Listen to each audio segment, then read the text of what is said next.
Ilang paaralan sa Cagayan Province ang lubog pa rin sa baha bunsod na epekto ng bagyong Goring. Samantala, isang mag-anak na na-stranded sa ilog sa Gonzaga, Cagayan, ni-rescue ng otoridad. At ilan pang kalsada at tulay sa probinsya hindi madaanan dahil sa pag-apaw ng mga ilog. Narito ang report ni Jasmine Gabriel Galban ng GMA Regional TV 1 North Central Luzon.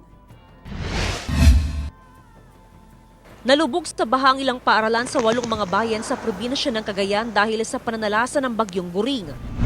Sa bayan ng Baggao, umabot na rin ang baha sa harapan ng Remus Elementary School. Ganon din sa San Vicente Elementary School sa Gataran. Binahari ng Rebecca National High School sa bayan ng Gonzaga. Ganon din sa Villagracia Elementary School South District sa bayan ng Bugay. Nasira naman ang bahagi ng silid-aralan sa Santa Teresita National High School sa bayan ng Santa Teresita. Pinangangambahan naman ang pagtaas pa ng antas ng baha sa Bacolod Elementary School sa bayan ng Amulong.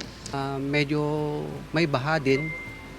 Up to this present, ma'am, meron din. Dahil po yung current situation ng school ground namin, wala pong drainage or exit. We have made a recommendation to the governor na i-suspend yung classes to give way dun sa paglilinis ng mga eskwelahan at paglilinis din ng mga kabahayan, ng mga affected ng flood. Patuloy namang ginagamit na evacuation center ang ilang paaralan sa probinsya gaya sa Cabuluan Elementary School sa bayan ng Alcala. As soon as makita naman na safe ay itutuloy na natin yung ating balik eskwela.